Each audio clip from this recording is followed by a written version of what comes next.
Hey guys, thanks for tuning in. So, as the title of this video indicates, this is going to be me playing devil's advocate as well, the devil, ironically enough. Maybe not in the traditional definition of the phrase, but I think you'll get the gist of what I'm doing as I go along. Now, with that said, let's get right into it, okay? So, if I were Lucifer and despised mankind primarily because they were created in Father Yah's image and had essentially replaced me and those who had fallen with me in the Great Rebellion, I would destroy man in the following ways. Covertly, of course. Now, okay, before I get started, in no way am I saying any of this is going on right now. And any similarities are purely coincidental because trusty and respectable fact checkers have told me at every turn that this is all false. Sort of like most of my content from my last novel in production, masking their true intentions. Now, if you haven't seen that video, I recommend you do. The link will be included in the description. Anywho, the first thing I would do is convince the masses that I didn't exist so that they wouldn't even consider I was behind any of the evil going on in the world. The more people who believe I'm just a fictitious character, the better, because I am the epitome of the phrase deep state. So the first thing I would do is take control of the church by giving those leaders an enticing incentive to play ball, which would really sell the fact that this world isn't fallen after all, even though it really is. Shh, our little secret. But infiltrating the church would not be noticeable enough for anyone to believe anything was wrong because love for Jesus is rampant. So what if we worship on the first day of the week? We're still worshiping, right? Why should the day matter? And so what if I change the Son of Man's name from Yahushua to Jesus? We'll just have leaders tell their congregations that it's merely a translation from Hebrew to Greek. Nobody has to know that Yahushua is Yahushua in any language, and it doesn't really translate to Jesus. And if anyone raises questions, my minions running the church, especially the mega church leaders who will have the majority of the fullest versions on average, as a whole, will merely tell them Jesus is a lot easier to pronounce, right? So it doesn't matter what name we call him. Also, I'd have someone infiltrate Christianity where he would be the focal point on any given Sun God Day service. But he would be so pro Jesus that very few would be the wiser for it.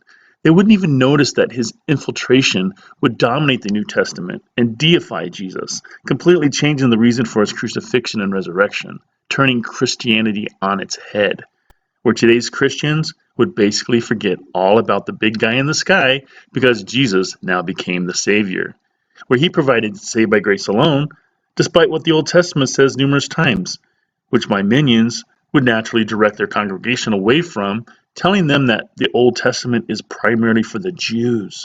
Christians should be focusing on the New Testament. Don't go back to the Old Testament. And the only religion that would recognize this lie would be the Jews.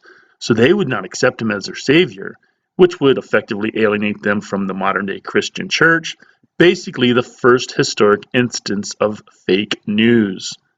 I would also change the Bible to a vernacular so difficult to follow that most people would just give up reading it and would solely rely on controlled opposition ministers telling them where to turn during Sun God Day service, where they could control the narrative 100% of the time. I would even change the birthday of the Son of Man so it actually landed on a day that mocked his death and his resurrection, in way of the winter solstice, you know. You know, when the sun, sun, is seen to be at the weakest point during the year, so days become shorter than the night. But lo and behold, just a few days later, on, say, December 25th, the sun is seemingly resurrected and is strong again, where the days become longer than the nights again. Anyway, I would also incorporate pagan holidays while making sure Father's appointed times and feasts were ignored for the most part by convincing the masses that they were only pertaining to the Jews. You know, those conspiracy theorists who don't buy Jesus being their savior, aka the only ones who are correctly still following the Torah law that Father had meant for everyone to adhere to. And the most fun and popular of these pagan rituals, Saturnalia, would now be called Christmas, where gifts are exchanged and problems forgotten, excluding those lonely souls who don't have family during the holidays.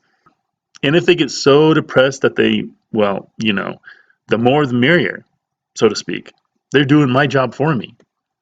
Snow would be falling and carolers, caroling, that nobody would actually stop to think that there's no way Father Yah would actually start his new year when everything is dead or dying. That's a bonus to me. Get it? Basically, everything on Father's green earth, at least in the northern hemisphere, is, no longer green during this time because of the bitter cold. But snow is so pretty too, right? Even if it does inconspicuously mask his green earth and is portrayed as a happy time because of all the distractions I make sure to take place every year like clockwork. Anyway, I'd even incorporate one of my many identities, Molech, as a modern day jolly old man with a long white flowing beard to mockingly resemble what most think Father looks like, where children sit on his lap and tell him what they want him to bring for Christmas. Nobody would even consider that he's dressed in mostly red to portray the blood that was sacrificed to me, Moloch, when parents offered up their children as sacrifices way back in the day. Nobody would catch on to the real meaning behind Christmas because my controlled churches would sell it hook, line, and sinker. Pretty crafty, right? Never the two religions shall meet because of the major differences in faith, excuse me. Again, in order to sell the rouge, I would have to get the church leaders to commit 100%, so I'd make sure they were under a tax-free bracket, say 501c3, which would be easy to do because I would control seminary schools. So those graduating would only know of one way to preach, by design, primarily pushing my infiltrating star pupil in the New Testament. Again, I would make the world forget that this world is and will always be in a fallen state, ensuring they would think everything was on the up and up because that's the only way deception and trickery, the only two ways I'm allowed to interact with Father's children, would or could work. I would rely heavily on cognitive bias, so most people would always dismiss heinous acts as being just too evil to even consider to be possible. They would always have a built-in reason that something evil wasn't possible, that God wouldn't allow bad things to happen like that. The sleeping majority would always far outnumber the awake minority, which means the minority would never be believed and would always look like crazy people to the majority, just how I want it.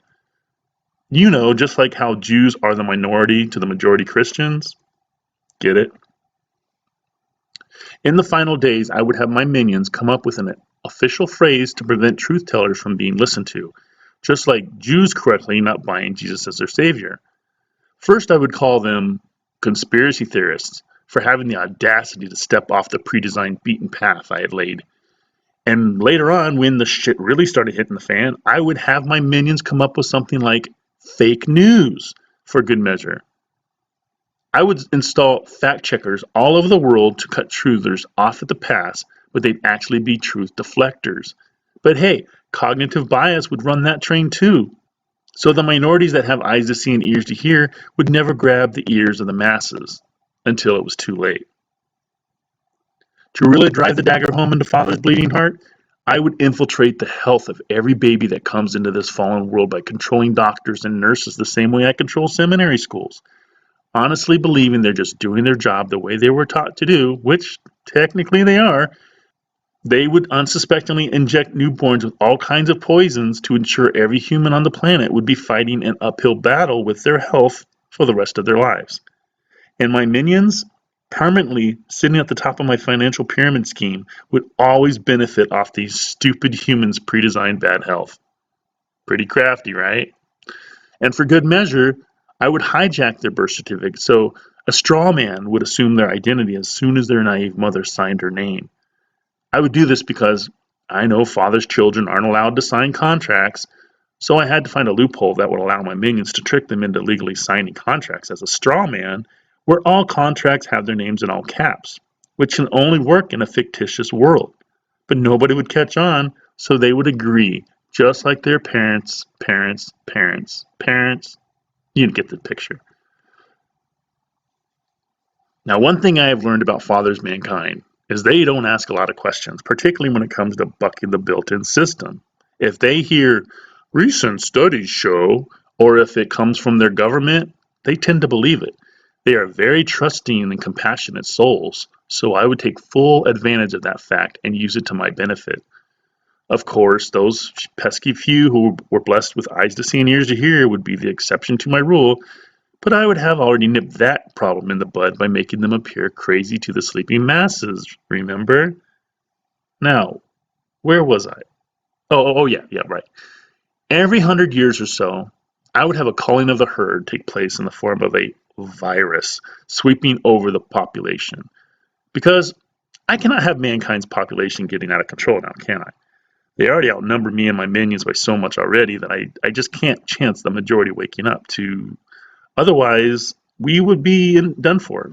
Let's face it, it would be over. They would never even catch on to the fact that virus is Latin for poison, which takes us back to the uphill battle I'll make everyone climb from the day they were born. That would convince them that the so-called viruses are actually contagious. Scary the hell out of them, pun intended. Which is how I would always control the masses into being good little pawns. Again, my biggest trick would have to be convincing the majority that I don't exist. As long as I'm nowhere near the front of their thoughts, I can control everything from the shadows because the masses would never dream of just how much help I have all around the world, that I control all positions of power all the way to the Oval Office of the assumed to be land of the free. Politics is my playground. And for those who are his, but are greedy enough to want a piece of the pie in way of wealth and fame, well, I had a plan for them too. Sure, you can join us, but it'll cost your soul. Just sign right here and you can have anything you want. Wink, wink. They would be so happy to finally get out of poverty that I've inconspicuously created for everyone but my minions, that they'd be willing to give up anything to do it, including their soul. They just made a monumental mistake by trusting the father of lies, that I would hold up my end of the bargain. In truth, though, that would provide me a loophole doorway to soul scalp them and allow my fallen angels to inhabit their bodies.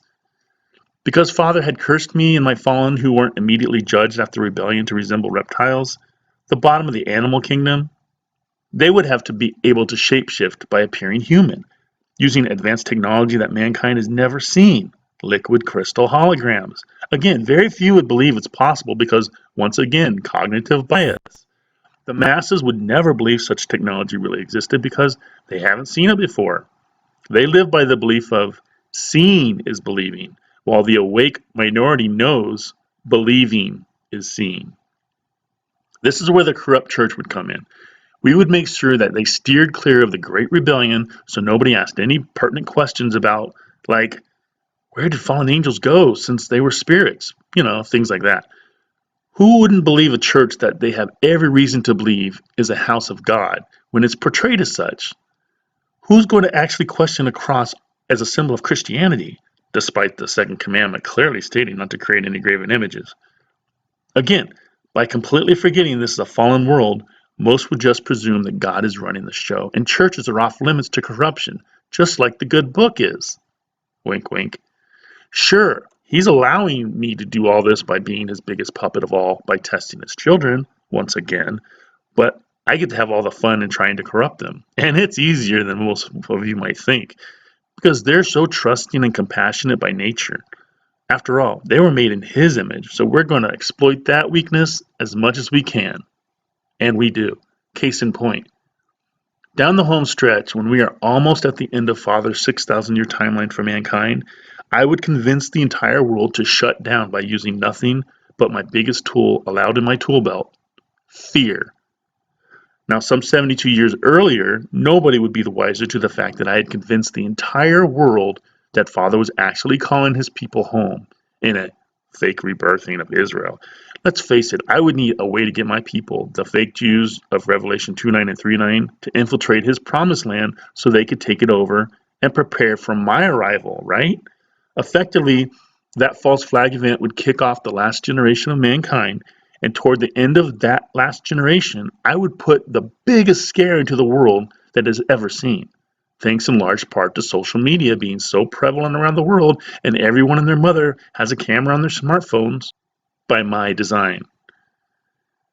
By knowing I could never force an experimental shot into so many people's arms at once without raising some major eyebrows, I would come up with a way that the masses would run toward the shot and gladly volunteer to have it injected into his third temple. By creating worldwide panic through purposely leaked footage out of Wuhan, China, the entire planet would be begging for a vaccine that wouldn't normally be available for years down the road, not that it'd do any good.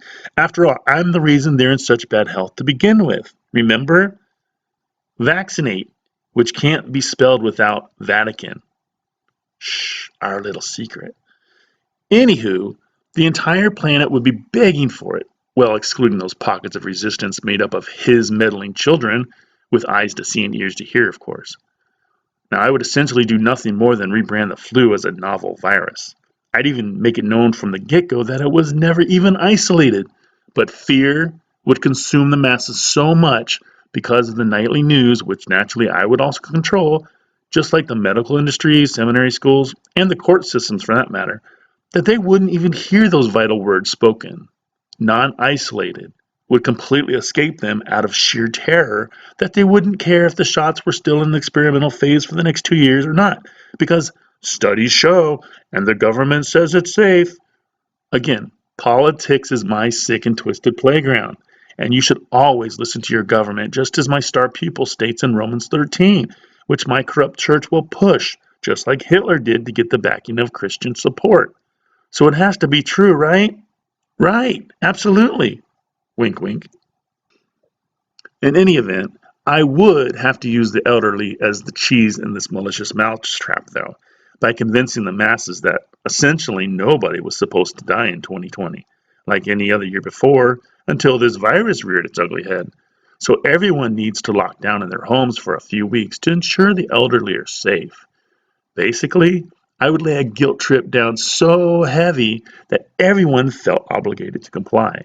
After all, they would feel it's for the betterment of man. It's only temporary. That's the least we can do to keep grandma and grandpa alive, right? Again, I would rely on their biggest weaknesses in a fallen world: compassion and fear. Fear would be so rampant that we would actually be able to convince most everyone that you probably won't even know you have this virus unless you're tested for it because of being, and this is my favorite part of the rouge, asymptomatic.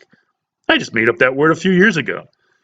They will actually make them believe that those not feeling ill should get tested, which of course we will taint the test swabs to ensure they ultimately get the man-made virus, which will be most people since most aren't terribly affected by the seasonal flu, even though that's a body detoxing itself every year because of all the crap that we put in the air and on people's faces and makeup and everything else. Anyway, the swabs will cause them to experience the symptoms that my people will say are the symptoms of the deadly virus by design. We will essentially get healthy people sick because they trusted the experts and their test swabs, even though it required us to break through the blood-brain barrier like never before. That way, we can blow their lungs out in hospitals by using unnecessary ventilators and incorrect medications like remdesivir or something that sounds similar to remdesivir. And most people won't be the wiser for it because they were just doing the procedures that they were told to perform to combat this unprecedented virus. In any case, rest assured, my people would have already had this jab whipped up years in advance, even though we would tell the public that we're working tirelessly to concoct the vaccine at an unprecedented warp speed, so we should be applauded accordingly. And the masses would do just that, practically breaking their back to thank us. Suckers. My dark side is all about order out of chaos being our MO, meaning we don't create a problem unless we already have the solution firmly in hand. And the beauty is, the masses would be driven by fear so much that they wouldn't question how it was whipped up so fast. They wouldn't even care that it was an unprecedented mRNA shot that was only in the experimental stages and not approved for us, but rather used as an EUA, emergency use authorization. The only way I could pull that off, though, is by cutting off any and all alternative medicine at the pass, meaning nothing aside from my jab would be readily available for the world to accept. And boy, would they ever accept it. Those vital words, not isolated, would just go in one ear and out the other without ever actually computing its meaning, that they will never question how a new variant could be detected, resulting in a new jab being required, and so on and so forth. Man, gotta love the power of deep-seated fear, right? Now, we do have to expose the truth in what we're really doing, so those meddling kids of his who want to find it can. But they are so few and far between that the masses won't believe them, because we won't allow them to. Fake news, remember? You see, I hate mankind so much that I don't just want to destroy it. I want to turn Father's creation into my very own creation by making them into droids, half human, half AI. I tried something similar back in Noah's day when my hybrids dominated the planet, but Father decided to put a stop to that and reset the entire world with a massive flood. So this time, I have come up with my own reset, and his scared little children are only too happy, grateful, and willing to help me achieve just that, knowingly or not. They will have to be willing participants, mind you, because I'm not allowed to force them to do anything. But the big man didn't say I couldn't use their indoctrinated emotions against them, even if I am the reason they even exist in their scared little minds in the first place. No, right? If they would just stop to consider that fear is not an emotion of fathers, they might just see what's really going on around in the world right now. But lucky for me, they don't look that far ahead, especially when fear is staring them dead in the face. They're so damn trusting with such compassionate souls that I almost feel bad for how easy this is to achieve. Almost. Sure is a good thing all of this is hypothetical, right?